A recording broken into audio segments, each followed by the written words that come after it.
बिस्मिल्लाहिर्रहमानिर्रहीम। अस्सलाम वालेकुम। हमने लाइट की रिफ्लेक्शन में पढ़ा था कि रेज ऑफ लाइट जब एक मीडियम से दूसरे मीडियम तक जाती है तो या तो वो उस मीडियम में से ट्रांसमिट हो सकती है या उस मीडियम से टकरा कर वापस रिफ्लेक्ट हो सकती है। तो रिफ्लेक्शन जिन स्फेरिकल ऑब्जेक्ट्स होती है उनको हम मिरर्स कहते हैं। मिरर्स तरह की है, प्लेन मिरर्स भी और कर्व्ड मिरर्स भी। आज हम कर्व्ड मिरर्स के बारे में पढ़ेंगे, यानी कॉनकेव और कॉन्वेक्स मिरर्स के बारे में पढ़ेंगे। तो सबसे पहले let's assume that we have a sphere made of glass। तो ये ग्लास का बना हुआ एक स्फीयर है। इस स्फीयर में से लाइट ट्रांसमिट हो सकती है, लेकिन हम इस स्फीयर को क्या करेंगे? अब इस स्फीयर में से जो ग्लास का बना हुआ स्फीयर है, इसका कुछ हिस्सा हम ये काट कर अलग कर, इस स्फीयर के हिस्सा हमने अलग कर दिया। इसका आउटर जो पार्ट है हम कोट कर देते हैं किसी पेंट। ये आउटर जो हिस्सा है इसको हम पेंट कर रहे हैं, और याद रहिए बाकी इनर तमाम हिस्सा इसका ग्लास का ही बना हुआ है, वो रिफ्लेक्टिंग ही है। आउटर साइड को पेंट करने से रेज ऑफ लाइट जब एक्सपीरियर तक पहुंचे, अब वो इसमें से ट्रांसमिट नहीं हो सकती। इसकी इस इनर साइड से रेज ऑफ लाइट रिफ्लेक्ट हो जाएंगे। तो ऐसा मिरर जिसकी इनर साइड रिफ्लेक्टिंग हो और आउटर साइड इसकी पेंटेड, इसको हम कॉनकेव मिरर। उसी स्फीयर में से एक और इंच हम अलग कर लेते हैं एंड बी से ये जो भी इस स्फीयर में से अलग हुआ है, इसकी अब आउटर साइड को पेंट करने के बजाय इसकी इनर साइड को पेंट कर देते हैं। ये अंदर से साइड है ना, इसको पेंट कर देते हैं और आउटर साइड इसकी ग्लास की रिफ्लेक्टिंग साइड बन जाती है। अब ये ऐसा मिरर है जिसकी इनर साइड पेंटेड है और आउटर साइड इसकी रिफ्लेक्टिंग है। इस मिरर को हम बोलते हैं कॉन्वेक्स मिरर। तो ये दोनों टाइप की जो कॉनकेव और कॉन्वेक्स मिरर्स है, इनमें सिर्फ डिफरेंस क्या है? एक में आउटर साइड पेंटेड होती है, इनर साइड रिफ्लेक्टिंग बन जाती है, और दूसरे में इनर साइड पेंटेड होती है, आउटर साइड रिफ्लेक्टिंग बन जाती है। तो ये दोनों कॉन्वेक्स और कॉनकेव मिरर्स है। नेक्स्ट, इनकी कुछ इंपॉर्टेंट टर्मिनोलॉजी इन मिरर्स। तो देखिए, ये जो स्फीयर था, इस स्फीयर का सेंटर भी तो होगा। इस सेंटर को हम बोलते हैं सेंटर ऑफ कर्वेचर। इस स्फीयर का जो सेंटर है वो सेंटर ऑफ कर्वेचर है। तो चूंकि ये मिरर इसी स्फीयर का हिस्सा था, तो वो जो सेंटर स्फीयर का था वो सेंटर इस मिरर का भी होगा, सेंटर ऑफ कर्वेचर। और सेंटर से लेकर स्फीयर के किसी पॉइंट तक जो distance we call it radius. ये जो डिस्टेंस मार्क है ये है radius of curvature. Similarly mirror पर अगर मार्क करें तो रेडियस ऑफ कर्वेचर होगा मिरर के सेंटर से लेकर मिरर के किसी एक पॉइंट यानी पोल तक का distance, that is called radius of curvature of this mirror. इसके बाद रेज ऑफ लाइट को ये दोनों मिरर्स रिफ्लेक्ट कैसे करते हैं, वो करता है।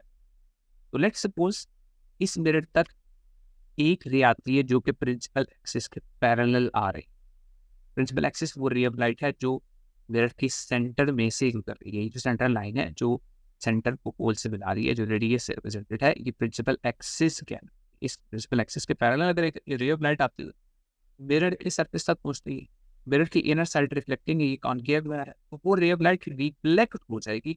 रिफ्लेक्ट होने के बाद वो एक पॉइंट पर से गुजरेगी प्रिंसिपल एक्सिस पर से।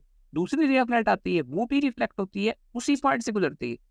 तो अगर हम number of rays of light इसी तरह ड्रॉ करते जाए, वो सारी की सारी इस मिरर से रिफ्लेक्ट होने के बाद एक ही पॉइंट में से पास होती हुई महसूस, यानी एक पॉइंट की तरफ कन्वर्ज होती हुई। इसीलिए इस मिरर को हम कॉनकेव मिरर, हम कन्वर्जन मिरर कहते हैं कि रेज ऑफ लाइट जो इस तक पहुंचती है उनको एक पॉइंट पे कन्वर्ज करते हैं। अब ये वो पॉइंट जिस तक ये रेज ऑफ लाइट कन्वर्ज हो रही है, the point to which the rays of light seem to be passing, the point at which the rays of light converge after passing through the concave mirror, that point is called the principal focus। हमने F से represent कर दिया principal focus। अब एक और important बात याद रखिए, ये जो F है principal focus, यहाँ से लेकर पोल तक का, मिरर के पोल तक का जो डिस्टेंस है, इस डिस्टेंस को हम मार्क करते हैं इस मिरर की फोकल लेंथ कहकर। तो the focal length would be the distance from this pole, यहाँ से लेकर यहाँ तक जो डिस्टेंस है मेरी ये हॉरिजॉन्टल डिस्टेंस है, will mark this distance as the focal length of the mirror. तो अगर रेज ऑफ लाइट दूर फोकस होती, यहाँ पर कहीं पे फोकस होती, तो प्रिंसिपल फोकस दूर बनता, तो फोकल लेंथ भी लार्जर होती। और अगर रेज ऑफ लाइट को करीब फोकस करेगा मिरर, फोकस से पोल तक का डिस्टेंस कम हो जाता, तो फोकल लेंथ भी कम हो जाती। Focal length is simply the distance from the principal focus to the pole the mirror. अब देखिए, अब हमारे सामने एक कॉन्वेक्स मिरर है, तो कॉन्वेक्स मिरर उसी तरह टर्मिनोलॉजी जो भी कन्वेक्स मिरर की, तो कन्वेक्स मिरर की आउटर साइड रिफ्लेक्टिंग होगी, तो जो आउटर साइड रिफ्लेक्टिंग है उस तक जब रे लाइट एक पहुंचे, ये भी रिफ्लेक्ट होगी, क्योंकि मिरर रिफ्लेक्ट ही करेगा रिफ्लेक्ट। लेकिन ये देखिए, ये रिफ्लेक्ट उसी साइड पे होगी जिस साइड से ये रे आई, तो लेफ्ट साइड से मिरर तक अप्रोच किया इस रे ने और वापस लेफ्ट साइड की तरफ भी चलेगी। लेकिन दोनों रेज मीट नहीं की, तो अब क्या प्रिंसिपल फोकस नहीं बनेगा या इमेज नहीं बनेगा? प्रिंसिपल फोकस अभी भी बनेगा। उसके लिए हम क्या करें, हम ये जो दो रिफ्लेक्टेड रेज ने, ये जिस डायरेक्शन में दोनों रिफ्लेक्ट होंगे, इनको इसी डायरेक्शन में बैकवर्ड्स प्रोड्यूस करें।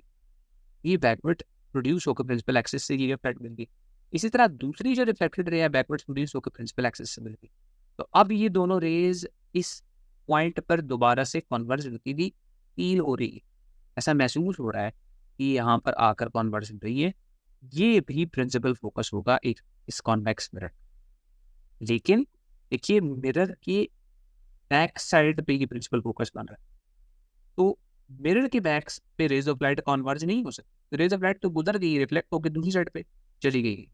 तो ये ऐसा फोकस है जो कि असल में यहाँ पर नहीं है, हमने ज्योमेट्रिकली प्रोड्यूस करके रेज ऑफ लाइट को यहाँ पे ये फोकस बनाया है खुद।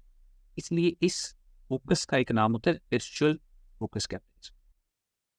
तो ये जो डिस्टेंस है पोल से लेकर फोकस तक, इस डिस्टेंस है, इसको भी हम फोकल लेंथ ही कहेंगे। लेकिन चूंकि ये वर्चुअल फोकस है, तो इस फोकल लेंथ के साथ हम नेगेटिव साइन यूज करते हैं। तो कॉन्वेक्स मिरर की फोकल लेंथ नेगेटिव होती है, कॉनकेव मिरर की इसलिए फोकल लेंथ पॉजिटिव होती है। अब ये दोनों किस्म की मिरर्स इमेज कैसे बनाते हैं, और इनके सामने अगर कोई ऑब्जेक्ट रखा जाए कॉनकेव और कन्वेक्स मिरर के सामने और डिस्टेंस मिरर से चेंज किया जाए, तो इमेज की फॉर्मेशन पर क्या फर्क पड़ता है, इमेज के साइज पर क्या फर्क पड़ता है, ये दूसरी वीडियो पर आप क्लिक करके देख सकते हैं डिटेल्स।